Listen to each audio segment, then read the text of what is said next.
से आज शुभ दिन संवत का आया है। गुरु महाराज की बड़ी कृपा है। सभी संतों के चरणों में प्रणाम करता हुआ गुरु महाराज का जयकारा बोलेंगे। बोलो जयकारा बोल मेरे श्री गुरु महाराज की जय।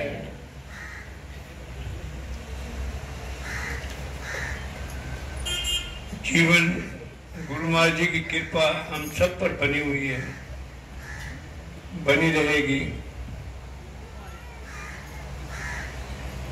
इस कृपा का हम लाभ उठाने, ये हमारा फर्ज बनता है। रात में मैं कह रहा था, कर्म तो हमारे सही हैं, लेकिन जो भजन सुमरन है, जो हमें नामदान मिला है, उसमें हमारी कमी रह जाती है। मैं तो अपने मन की बात कहता हूँ। जैसे कोई शुभ दिन आता है तो कहते हैं यार अब तो बस भजन करना है, कम से कम घंटा, कम से कम कुछ।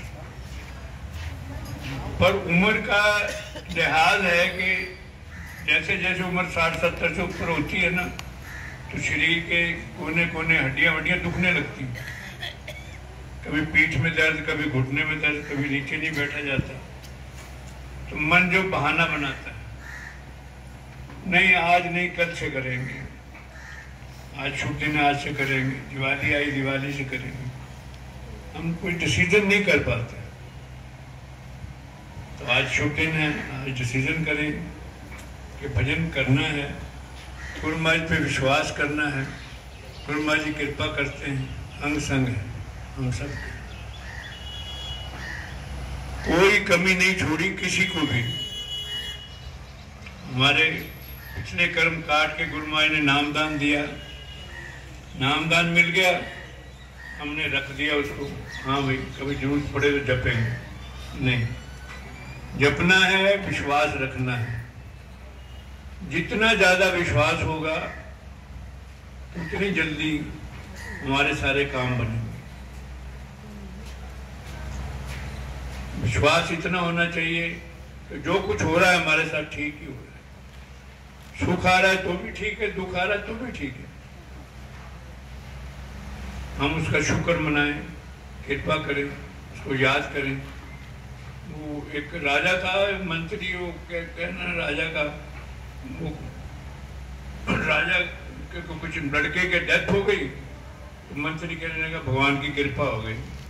राजा को बड़ा गुस्सा आया, कृपा क्या होगी, मेरा लड़का मर गया, पर चुप रहे। फिर कुछ महीनों बाद राजा की पत्नी मर गई, रानी। मंत्री कहते हैं भगवान की कृपा हो गई। राजा को बड़ा गुस्सा आया, तो इसको क्या करूं, क्या चुप रहा। फिर कोई तलवार बना के लाया, राजा देखने लगा निकाल के तलवार, कैसी तेज है, कैसी है। तो जैसे उसने उंगली जरा लगाई तो उंगली कट गई। मंत्री कहता है भगवान की कृपा हो गई। राजा ने कहा तुम मेरे देश से निकल जा, कोई अन्न ग्रहण करेगा, बाहर निकल जा। कृपा हो गई, कृपा हो गई, मेरी उंगली कट गई, कहते कृपा हो गई। खैर उंगली तो कट गई, पट्टी वट्टी बांध के राजा शिकार करने गया। शिकार करते करते किसी सूअर का ज्यादा आगे जंगल में निकल गया। जंगल में निकला, वहां कोई डाकुओं ने घेर लिया, अकेला था, पकड़ लिया।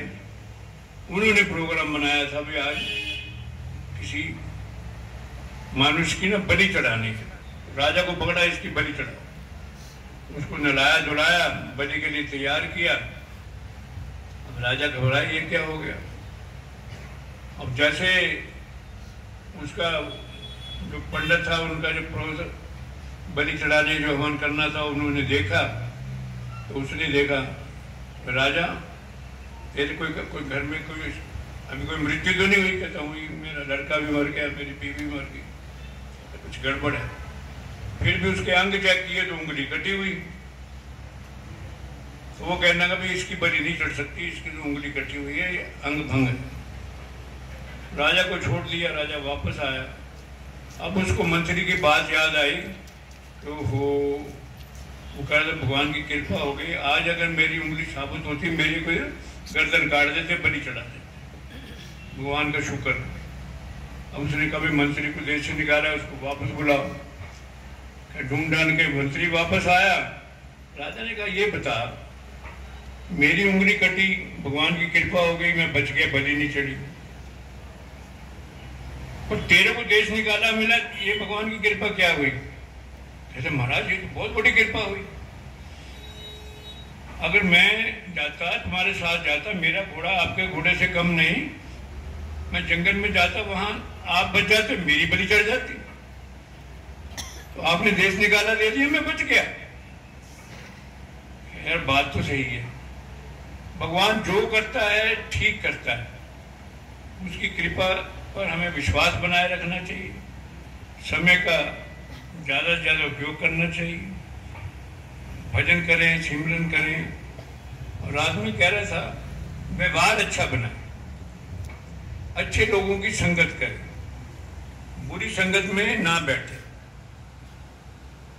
ऐसे ने सर्प दुर्जने मध्य वरम सर्प ना दुर्जने, सर्प दृष्टि काले ने दुर्जने तू पदे पदे। इसका मतलब यह है कि सांप और एक बुरे आदमी में क्या फर्क है? कि सांप तो उसके पैर पे, उसकी पूंछ पे पांव रखोगे तब काटेगा, नहीं तो निकल जाएगा चुप करके। लेकिन दुर्जन आदमी आपको धोखा ही देता रहेगा, बुरी संगत में डालेगा। अच्छी संगत रखें, अच्छा व्यवहार रखें, गुरु महाराज पर पूर्ण विश्वास रखें। जो गुरु महाराज कर रहे हैं ठीक कर रहे हैं, सब कुछ ठीक हो रहा है, बड़ा अच्छा चल रहा है, सब प्रेम भाव बना हुआ है। समय की कभी कोई गलती होगी तो क्षमा चाहता हूँ।